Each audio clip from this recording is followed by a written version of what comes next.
మరి విఘ్నేశ్వరుడు పార్వతీదేవి యొక్క కుమారుడు కనుక శ్రీ మహావిష్ణువుకి మేనల్లుడు అవుతాడు. మేనమామల ముద్దు మేలైన ముద్దు.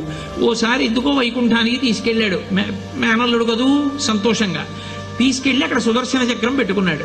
ఇదేమిటో బాగుందని తీసి తొండంలో కింద పెట్టి మింగేశాడు. అయ్యబాబో, ఇది శత్రు సంహారకమైనటువంటి సుదర్శన చక్రం రా, దీన్ని మింగేశాడు పిల్లాడని ఎలా బయటికి తెప్పించాలో అర్థం కాక విష్ణువు మొట్టమొదట ఆ పిల్లాడి ముందు ఇలా చెవులు పట్టుకుని గుంజీలు తీశాడు. గుంజీలు తీస్తే మామయ్య అదేమిటి అంత విచిత్రంగా కిందకి మీదకి ఊగుతున్నామని పడిపడి పకపకా నవ్వాడు. ఆ నవ్వడంలో పొలమారి లోపల ఉన్న సుదర్శన చక్రాన్ని పైకి కక్కాడు.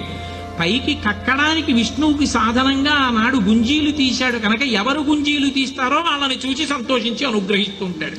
ఇప్పటికీ మీరు పాండిచేరి వెడితే పాండిచేరి రోడ్డంతా కూడా గుంజీలు తీస్తూనే కనపడతారు మీకు. విఘ్నేశ్వరుడి యొక్క పూజ అంత తేలిక.